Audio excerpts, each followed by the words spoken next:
APR for 60 months on 2025 GMC Hummer EV models.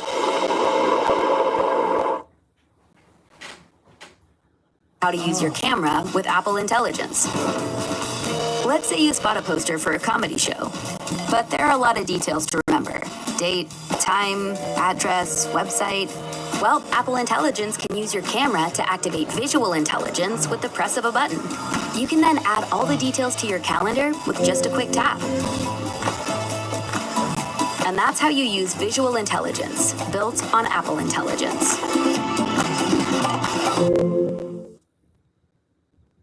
Roughly 4.6 billion pieces of content are being created each and every single day. In 2 days, you have more content than the world's population. Most creators are about to get wiped out, but there's also a golden opportunity. Everything's changing faster than we realize. AI is disrupting content creation, algorithms are fragmenting, and the strategies that worked just months ago are becoming obsolete. The algorithms have changed in which your follower count doesn't matter as much. Social media has been democratized. It's whatever gets tons of engagement when it first comes out, it just shows to everyone.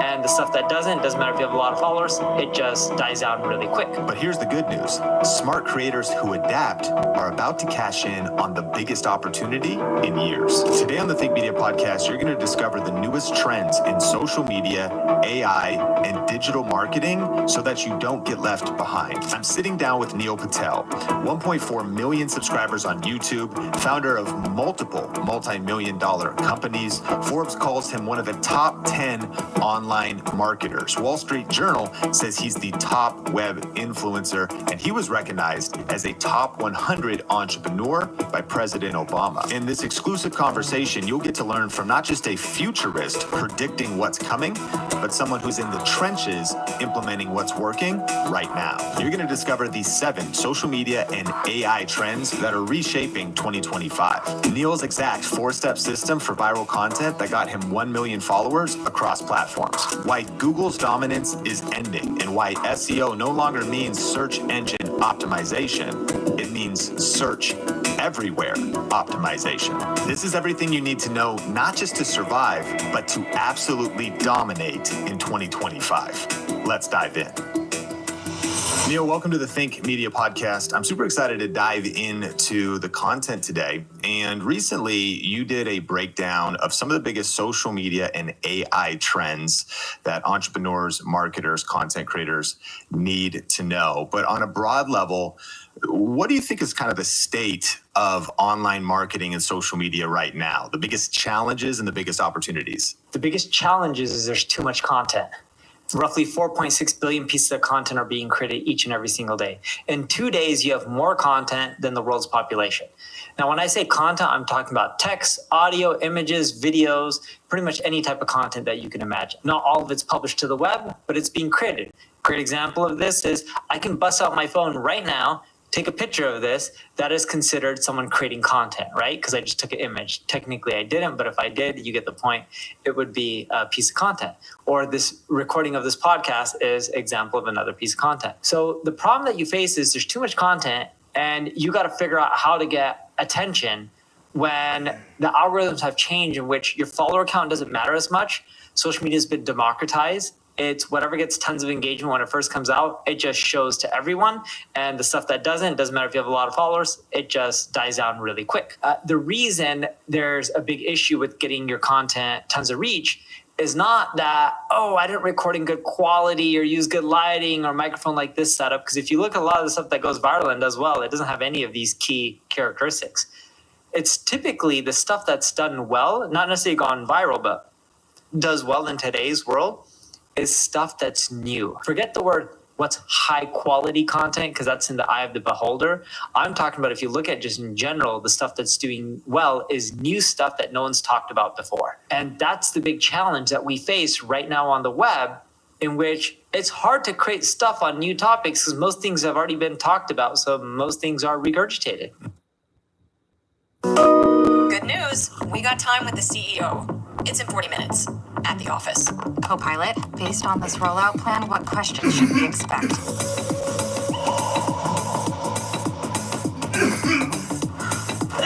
At 9:23, you were ready to work from home. Let's condense the rollout plan into a 3-minute talk track. At 9:40, you were ready for almost anything.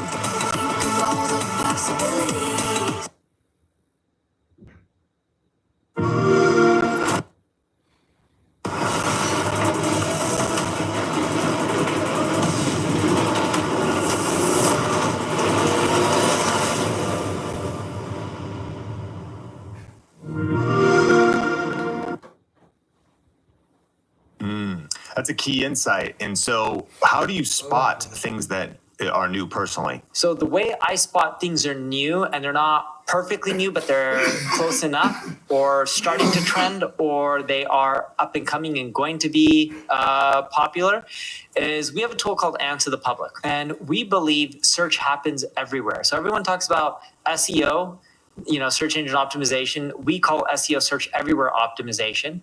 And when you look at Google only makes up around 27% of the market share. They get around 13.7 billion searches a day. There's over 50 billion searches a day.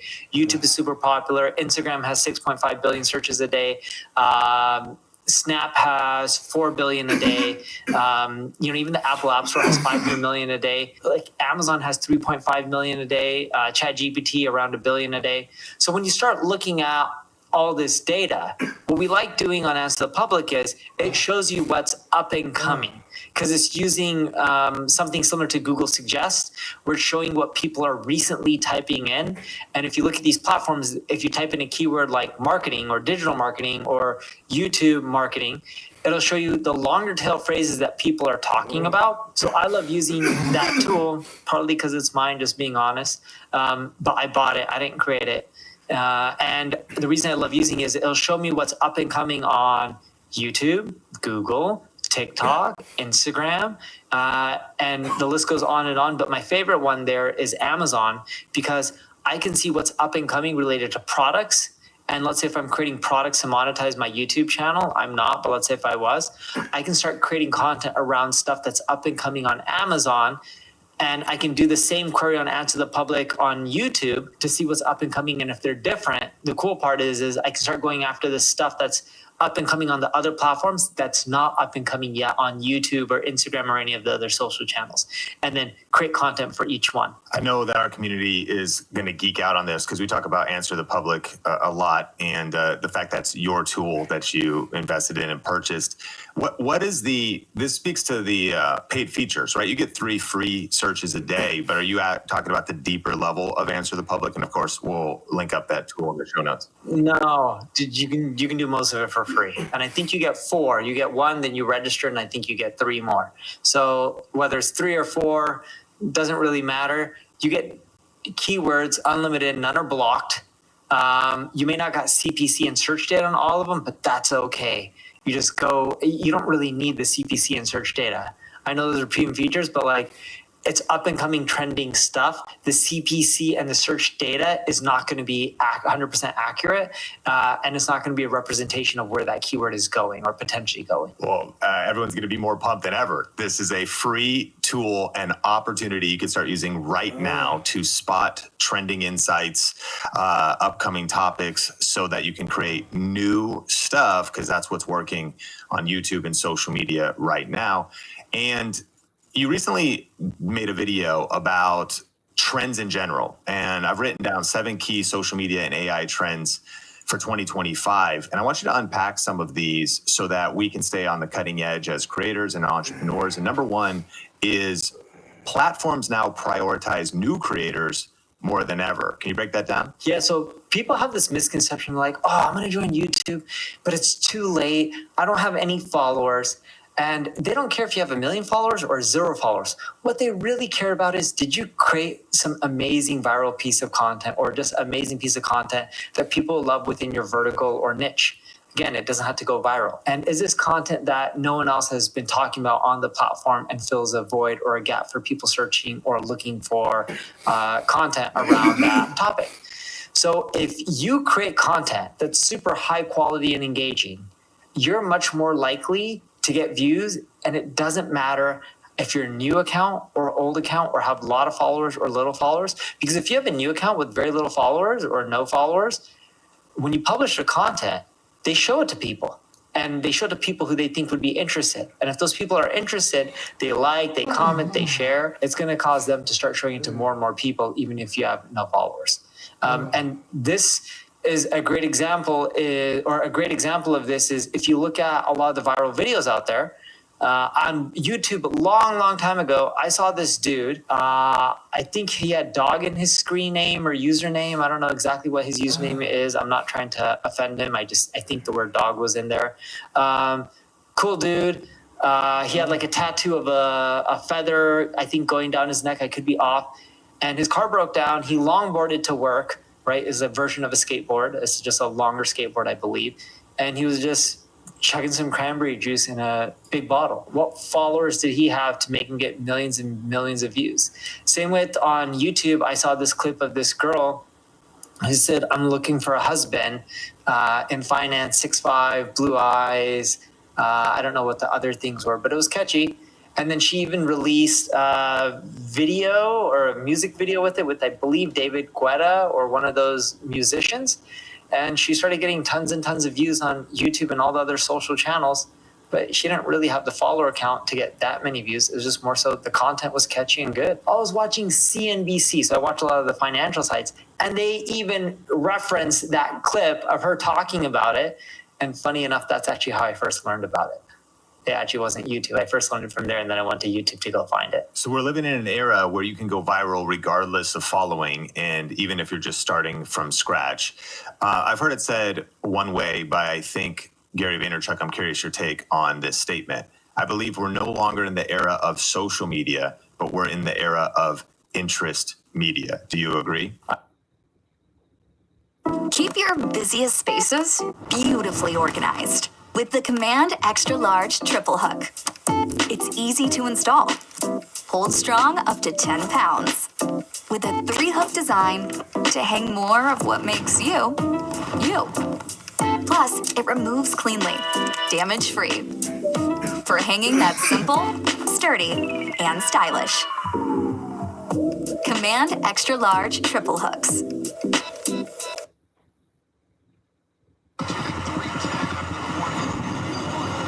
When greatness calls, you answer. Don't give up. Level up.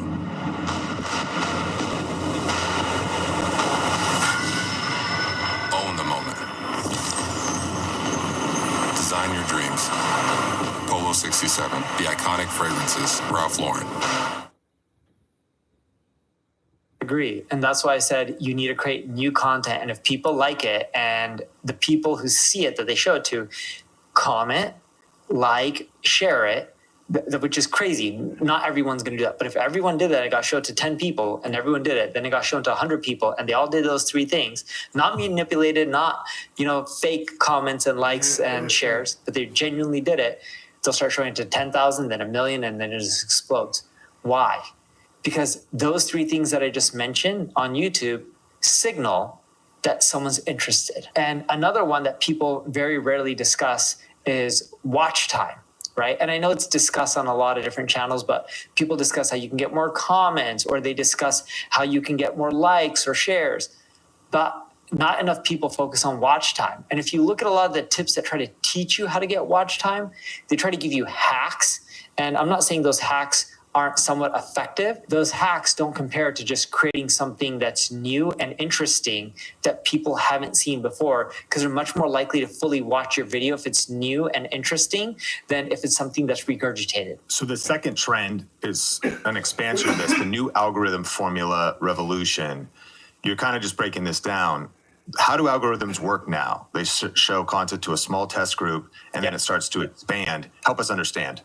Yeah, so if you release a piece of video on, or if you release a video on YouTube, whether it's short or whether it's long, they'll show it to a handful of people. If those handful of people engagement for them on YouTube specifically is someone watching as much of the video as possible, hopefully better than the average within that category. If they engage through comments, liking, sharing, it's a combination of all those. I would say video watch time is the most important. And if they do all of that, they start showing it to more people. And if your metrics are better than the average video within that category, they keep showing it to more and more people. And that's how you grow. That's really the key. Because remember, the more people that watch your YouTube video, the more people that stick around on YouTube, even click on other suggested videos after they watch your video. These are all signals that shows YouTube, oh, this video is creating more good users. And when YouTube has more sticky users, what happens to the revenue? It climbs because they monetize through ads and subscriptions. So viral potential is based on watch time, not follower count, which brings us to number 3. Video length is everything.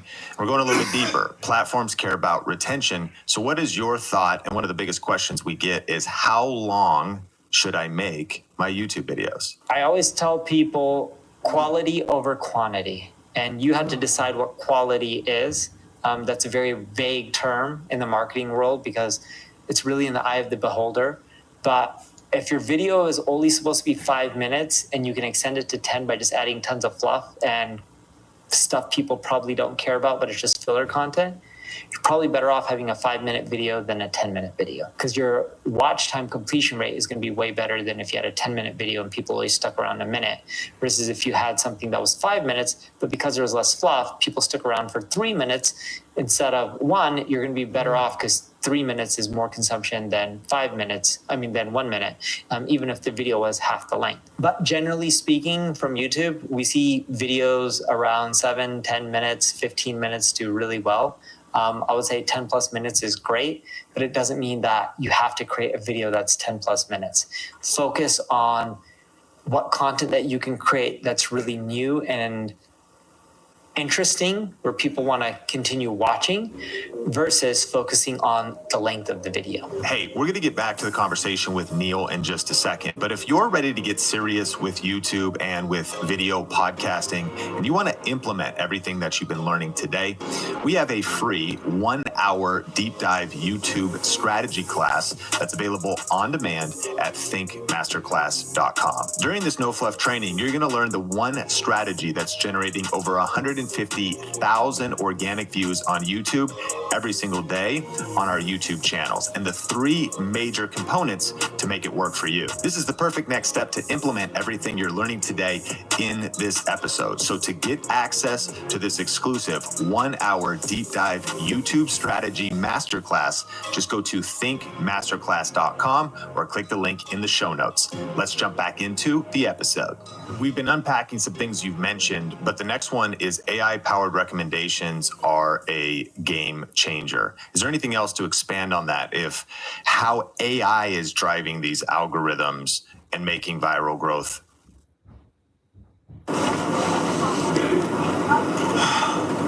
Okay.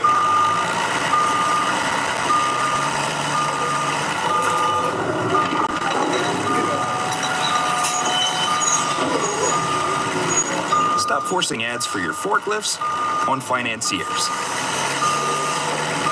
Start marketing to the right people by targeting industries and functions on LinkedIn ads.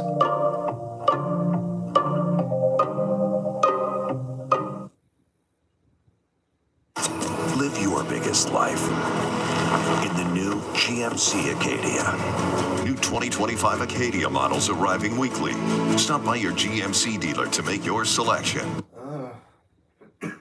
Yeah, it's pretty much self-explanatory, like you mentioned. The recommendations just end up letting people know other similar videos that they can watch. But here's a real cool thing. YouTube, for the longest time, when you talk, even if you don't upload an SRT file, it can add it for you and let you know the text that the person's saying. It wasn't always 100% accurate, but it's good enough. With AI, not only are they better at understanding, what words you're saying, but they're better at understanding the context of the words and the meaning and what you're really talking about and the topic. So it allows them to recommend better videos to the consumer, which is great because you want to make sure that your video is hot, so that way it's recommended more and you're showing other related videos that are good for your watchers, because that just keeps people on YouTube longer, which makes it more likely that your video is going to get views.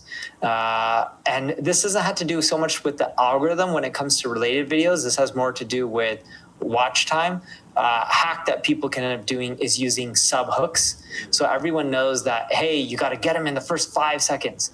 Well, if you have a 10-minute video and you're talking about 10 different sections in that video, try to use a hook for each section. So then that way, those are like little mini sub hooks.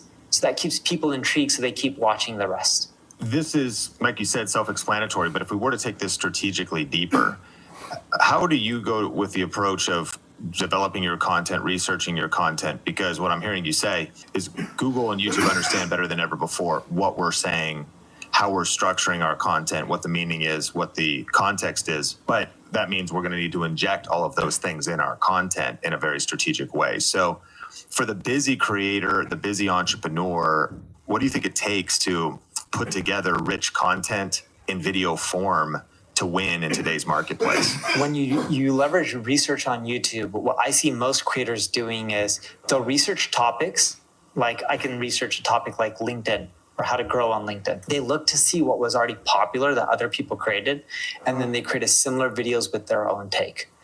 The problem with that formula is you're pretty much doing a version of something that already did well. And you're probably doing a version of something that did well many times.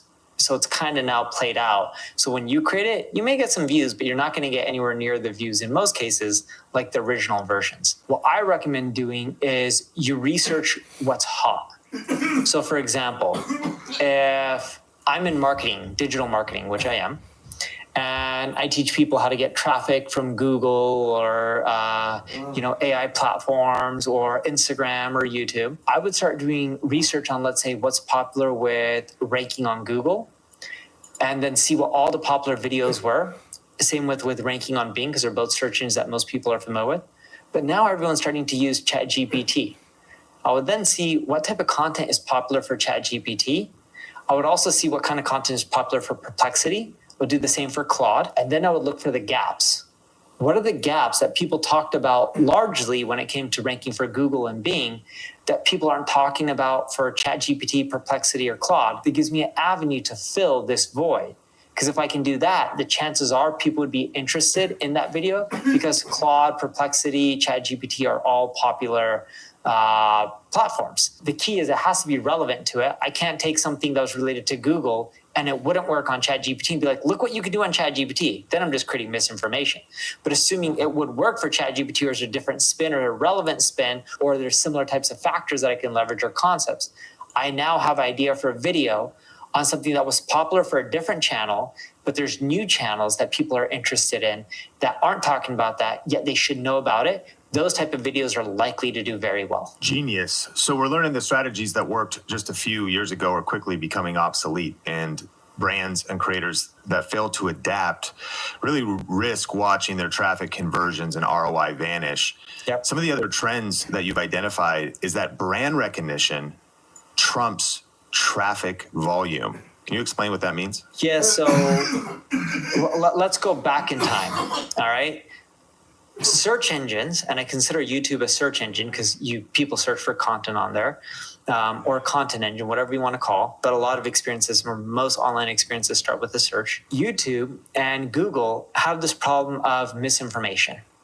And if you go back into time, when Google first started, there was always misinformation. You fast forward to today, there's still misinformation. When you look at these AI platforms like ChatGPT, sometimes there's misinformation. Because what they're doing is they're crawling the web, and they're taking what's been out there, and based on things like links and social shares and comments and engagement, they're determining what they should show other people. But then they realize you have extreme cases, okay? And I'm not trying to get political here, but I'm going to give everyone an extreme case that they can relate to. A few years ago, we all had COVID-19 that popped up in this world, right? Sadly, people passed away from it. If you fast forward today, it's kind of, people don't really talk about it, and they're used to life and they just go around their day. I don't know how many times you walk around and you see someone with a mask, but for me, it's very rare. You know, if I see 100 people, it's very rare that even one out of them has a mask. I was just on an airplane from Air France or Paris to Los Angeles. And when I was standing in line to board the plane, I don't think any one person wore a mask. The only person I saw with a mask, and I could have missed someone, was one of the people working for the airlines. and they themselves had a mask when they're helping people scan their boarding pass. But Copilot, how do I simplify my research? What about a metaphor? Enzymes are like an elite squad of microscopic stunt performers.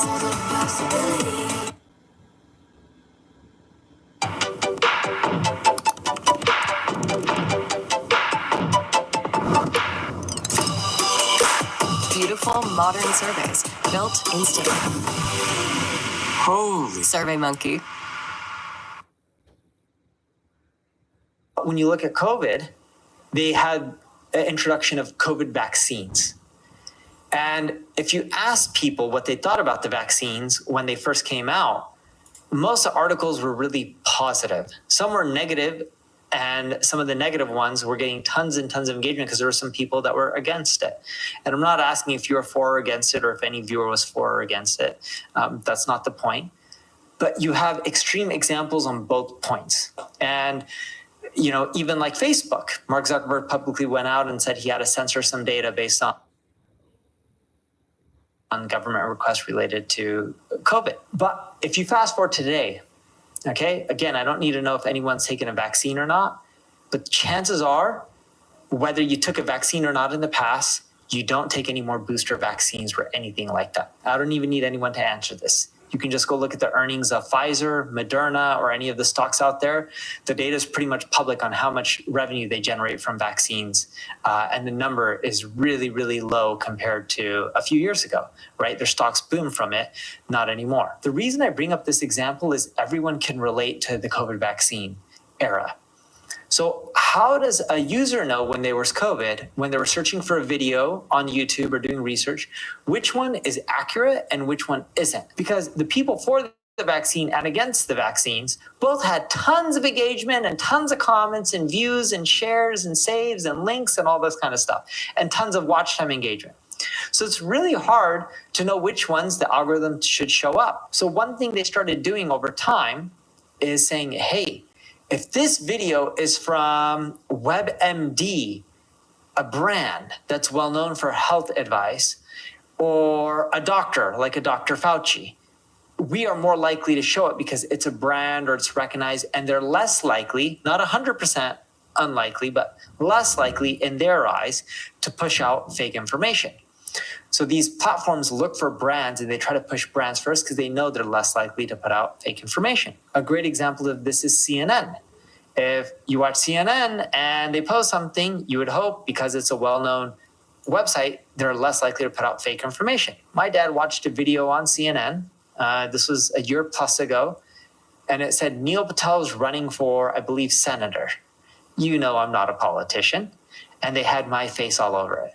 What's the problem when you Google Neil Patel? You want to take a guess? You already know this one. If you Google Neil Patel, what do you think is the biggest issue if you're looking for an image? Reveal it to me.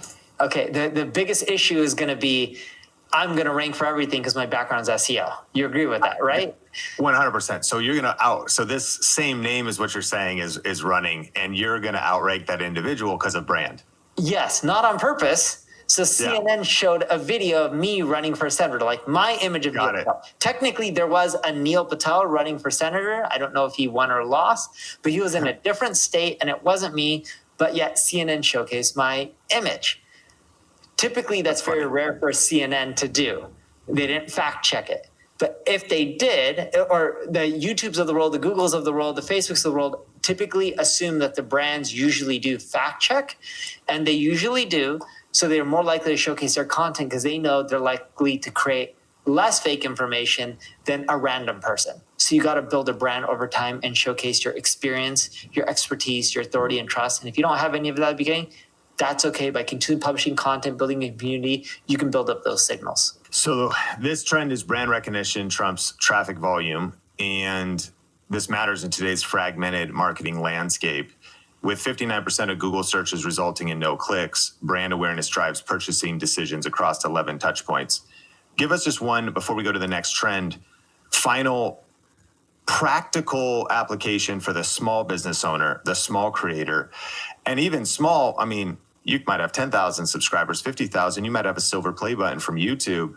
But sometimes when you think about brand, you're not CNN, you're not Amazon, Yes. you're not these huge brands. So when we are thinking about, you mentioned we can start, be consistent, build a community, but what's the action item to leverage this trend as your long tail niche content creator? Yeah, so I'll give you a quick stat, then I'll tell you something, and then I'll give you the solution. So the first stat is roughly 1 out of every 3 searches on Google is for a brand. Most people don't know that. It could be a brand, it could be a product that the brand owns and variations of it, like price comparison, like Pampers, diapers, price comparison. I'm making up a keyword, but that's an example of a branded search. 1 out of every 3 searches, keep in mind 13.7 billion searches a day on Google, 1 out of every 3 are brand, which is kind of ridiculous to think about. Another interesting tidbit when it comes to creating a brand that people don't realize is Google doesn't want to just showcase CNN for everything or Wikipedia or New York Times. They actually want to showcase niche brands or vertical-based brands that are authoritative and they know more about that subject than anyone else. So if you look at politicians, whether it is Donald Trump or Joe Biden or Barack Obama, they all have a bigger brand than me. Would you agree with that statement? I agree. Okay. Would you agree I know probably more about marketing than most presidential candidates?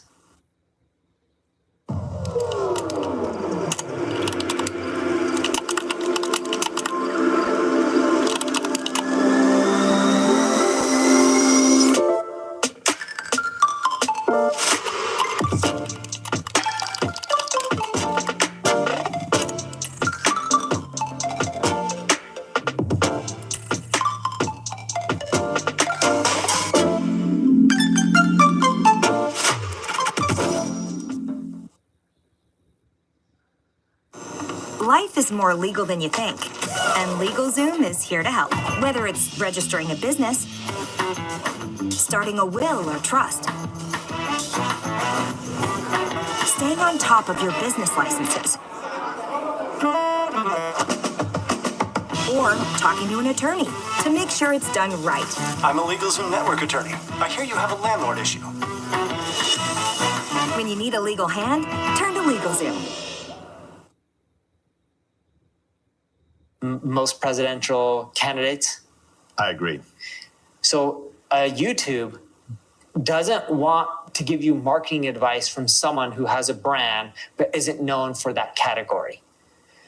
They want creators who specialize, and they want them to be known in that category because the information is going to be typically more helpful, more accurate, and it's going to provide more value, which is going to keep them coming back to YouTube more often, all right? Like if Joe Biden kept giving everyone YouTube advice, do you think your followers would turn to him or would they turn to you?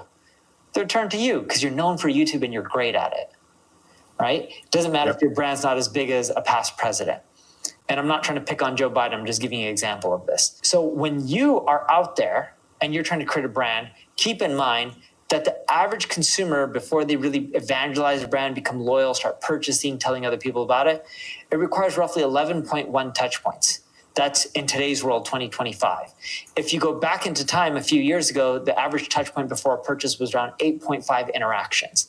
And that could be interactions multiple times on the same platform, like YouTube, or it could be interactions on multiple platforms. So what I would recommend is you create content and you do it consistently. That's number one, because if you don't, it's hard to get the touch points and get people to come back. Number two, repurpose your content and put it on multiple platforms. It doesn't matter if you release similar content on YouTube, Instagram, TikTok, they all take similar formats. Release the content everywhere. Even if you get less views on the other channels, it's okay. Something is better than nothing. Ideally, create content specific for each platform and the audience, but I know that's hard for most people to do because it revolves a lot more time and budget. And then the fourth thing that I would tell people is most people focus on creating content and they're like, okay, I created this piece of content and this is great. Let me go create the next piece of content. Yes, you need to create more content, but instead of just focusing on quantity, promote what you have. We spend more time promoting a piece of content that we release than creating the piece of content. So what I recommend doing is emailing other people that you know engage with content like yours, ask them to like it, share it. I know that may feel awkward at first, but hey, if you don't ask, you'll never receive. And it really does all help, and let people know you'll return the favor for them. Not just have them like it and comment. I'm talking about actually like have them watch it and give feedback, right? That helps with engagement numbers, and it helps with showcasing it to more people. In addition to that, you can do strategies like, tell people on some of your other social networks, like through stories, like on Instagram, hey, I just published this new video on YouTube. You guys should check it out. Go swipe up to go watch the video or click the link. And doing little things like that will get you more engagement on YouTube, which will cause your videos to do much better. And a lot of people like showcasing their content everywhere, and I think that's great. But at the beginning, my recommendation is if you're really trying to go and try to build your community on YouTube specifically, publish it first on YouTube, especially the long forms. Use the other social channels like through stories and things like that to push that YouTube content. And then later you can publish the whole video on Instagram and the other social networks. So our next trend, this is a bold statement. Podcasting is the underrated traffic channel. Can you back that up? Yeah. So did you know there's roughly 7 to 8-ish billion blogs right now? That's roughly one blog for every single person out there. The last podcasting stat that I checked was, I think it was around 4.5 billion podcasts. So when you divide that for the amount of people in the world, that's 1 podcast for every 1,000 something people. There's a big disparity. If you look at how many people are consuming podcasts just in the United States, the number is growing really fast. And when we look at how many new podcasts is being created, we saw during like COVID, during those times, more people are creating podcasts, but the number of new published podcasts being created has been declining percentage-wise. And a lot of the old podcasts aren't active anymore. So if you just release a podcast just because there's so much demand, it tends to just get viewership without really much promotion, audience. And if you do video format, you can leverage it for YouTube.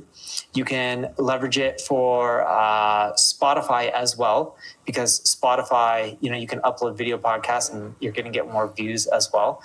And if you look at like Joe Rogan, how many people consume his podcast through the video version? I know when I listen to the Rogan show, I don't listen to it through an audio version. I listen to it through the YouTube version. And that also creates branding and brand queries. That's one way to get your brand out there. Because when I'm looking for the latest